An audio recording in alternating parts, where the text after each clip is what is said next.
నమస్తే, welcome to 99 TV. హమాస్ని అంతం చేస్తాం, పిచ్చి పిచ్చి వేషాలు వేస్తే లేపేస్తాం అని చెప్పేసి డొనాల్డ్ ట్రంప్ దావోస్ వెళ్ళి మాట్లాడాడు.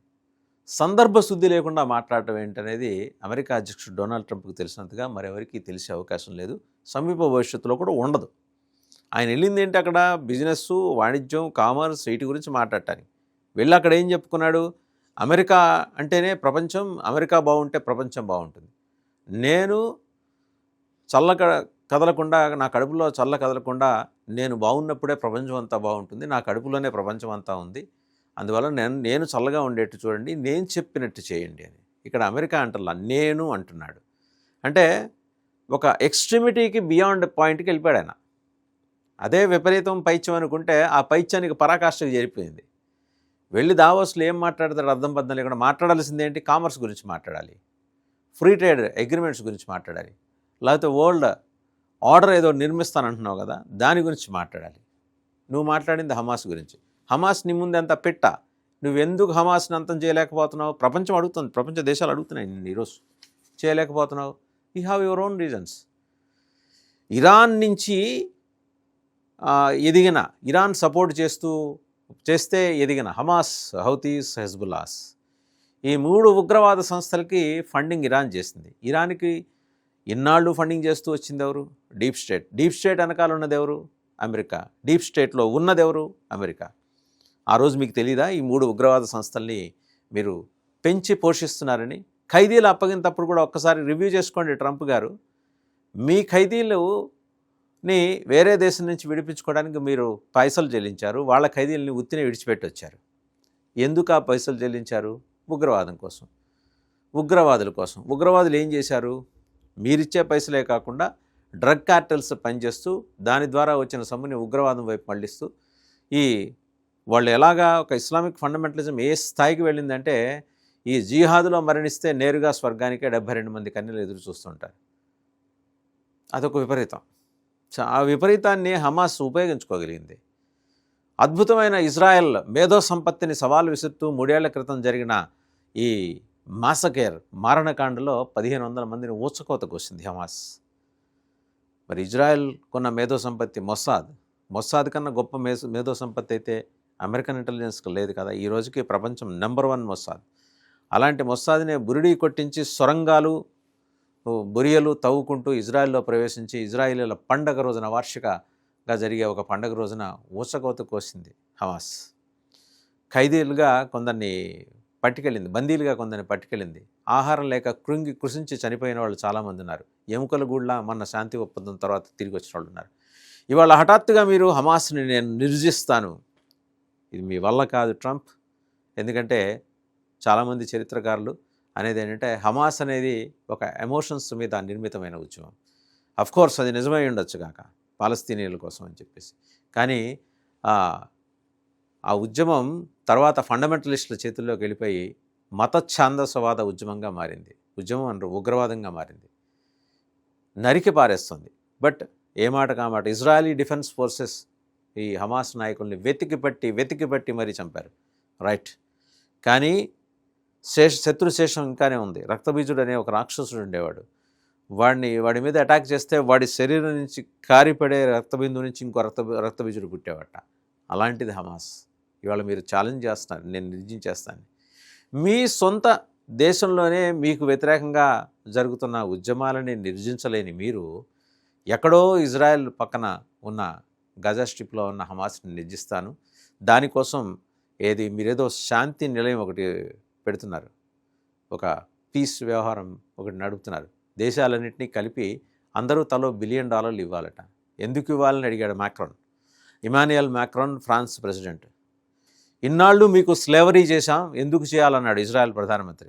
కెనడియన్ ప్రైమ్ మినిస్టర్ వైజ్గా ఆలోచించాలి, ఇవాళ మనం మేల్కోవాల్సిన సమయం ఆసన్నమైంది.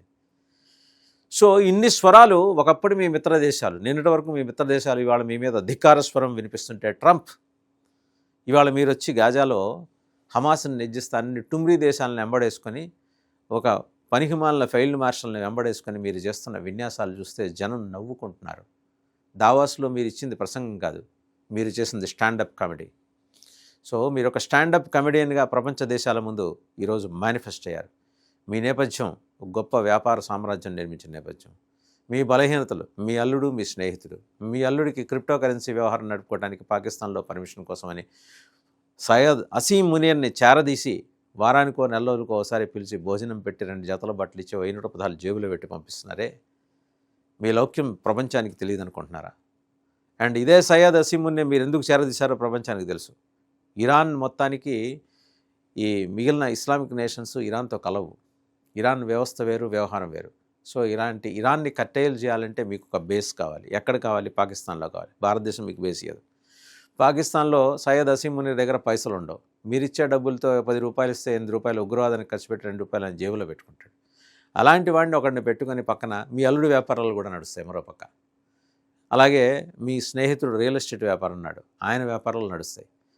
సో అసీం మునీర్తో ఇవాళ మీరు వెళ్ళి ఇజ్రాయిల్ వెళ్ళి అక్కడ 20-30 దేశాలు అన్నీ కూడా నిరుపేద దేశాలు, స్ట్రాటజీలు లేని దేశాలు ఉన్నాయి. వాళ్ళ దగ్గరికి వెళ్ళి వాళ్ళందరినీ పోగేసుకొని మీరు ఐక్యరాజ్య సమితికి ప్రత్యామ్నాయంగా అమెరికా రాజ్య సమితి సృష్టించాలని చూస్తున్నారు. వెనకటికి మీ బోటోడే ఏదో ఈ అడ్డగోలు సృష్టి చేయాలని చూస్తే ఏమైందో మనకి తెలుసు. తలకిందలుగా వేలాడుతూ ఉంటారు. రేపు పొద్దున మీకు జరగబోయే, మీకంటే మీ దేశానికి, మీ ఒక్కడి నిర్వాహకం వల్ల అమెరికా అనే దేశానికి జరగబోయే పెద్ద ప్రమాదం ఏంటంటే, ఇవాళ హమాస్ని గెలికితే వాడు రేపు వచ్చి మీ టవర్స్ని కూల్చడానికి ఇంతకుముందు ఒసామా బిన్ లాడెన్ ఎలా ప్రయత్నం చేశాడో అలాంటి ప్రయత్నాలు చేస్తాం. హమాస్ని కూల్చడం కాదు, మీ అవసరాల కోసం ఉగ్రవాద సంస్థల్ని ప్రేరేపించి వాటికి పేర్లు పెట్టి ఒక్కొక్క చోట వాళ్ళని ఉంచి వాళ్ళకి ఆయుధాలు ఇచ్చి పైసలు ఇచ్చి రకరకాల మార్గాల్లో వీలు కానప్పుడు ఐఎంఎఫ్ ద్వారా ఈ పాకిస్తాన్ ఏం చేస్తుంది? డబ్బులు కావాల్సినప్పుడల్లా ఐఎంఎఫ్కి వెళ్తుంది. రుణం ఇవ్వండి, మా దేశంలో మహిళల దీన స్థితి దృష్ట్యా వాళ్ళని మెరుగుపరచడం కోసం ఆ రుణం తీసుకెళ్ళి ఏం చేస్తారు? ఇదిగో ఇలా ఉగ్రవాదం ఫ్యాక్టరీలు నడుపుతారు. టెర్రరిజం ప్లస్ డ్రగ్స్, ఇదే పాకిస్తాన్ అంటే. ఇలాంటి పాకిస్తాన్ ఎంటేసుకుని మీరు ఇప్పుడు గాజా స్ట్రిప్లో వాళ్ళని నిర్జిస్తారా హమాస్ని? పాకిస్తాన్లో ఉన్నదే యూనిఫామ్ వేసుకున్న టెర్రరిస్టులు, వాళ్ళు వెళ్ళి హమాస్ టెర్రరిస్టులతో కలిసిపోయి అక్కడి నుంచి తీసుకొచ్చి ఇక్కడ పాకిస్తాన్లో క్యాంపులు పెడితే రేపు పొద్దున అది భారతదేశానికి పెద్ద సవాల్గా మారుతుంది. ఈ విషయం మీకు తెలియదా? తెలుసు, తెలియక కాదు. కానీ you want to have something to happen in Bharat. అది జరగనివ్వరు ట్రంప్. హమాస్ని మీరు నిర్జించండి మీకు చేతనైతే, హెజ్బుల్లాస్ని నిర్జించండి మీకు చేతనైతే, హౌతీస్ని నిర్జించండి మీకు చేతనైతే. చేతగాక వియత్నాం నుంచి, చేతగాక ఆఫ్ఘనిస్తాన్ నుంచి పారిపోయి వచ్చిన మీరు ఈరోజు దావోస్ వేదికగా పలికిన బీరాలు చూస్తుంటే నవ్వొస్తుంది. హమాస్ని నిర్జించడం మీ వల్ల కాదు. చేస్తే గీస్తే అది ఒక ఇజ్రాయెల్ చేయగలరు. ఇజ్రాయెల్కి అడ్డు రాకుండా ఉంటే కదిలితే చాలు. ఈ లోపల మీరు వేరే ఇస్లామిక్ నేషన్స్లో మీ ఇంట్రెస్టుల కోసం అని చెప్పేసి వాళ్ళని ఎగదోసి ఏమన్నా విధ్వంసం చేస్తే మిమ్మల్ని నమ్మటానికి ప్రపంచంలో ఒక్కడు కూడా మిగలరు. NATO already it has distanced itself from America as well. France అధ్యక్షుడైతే $1 బిలియన్ ఎందుకు ఇవ్వాలి? నువ్వు హాలిడే రిసార్ట్ కట్టుకుంటే మేము $1 బిలియన్ ఇచ్చి చందా రాయించుకుని ఆ రసీదు జేబులో పెట్టుకుని వెనక్కి రావాలని అడిగాడు. మీ తల ఎక్కడ పెట్టుకోవాలో అర్థం కాలేదు ట్రంప్. బెల్జియం ప్రధానమంత్రి మాట్లాడారు, ఇక మీదట మేము బానిసలుగా ఉండబోమన్నాడు. నెక్స్ట్ ఇంకెవరున్నారు? కెనడా ప్రధానమంత్రి మాట్లాడారు. They want to give up all this kind of nonsensical friendship with you. చూద్దాం ఏం జరుగుతుందో.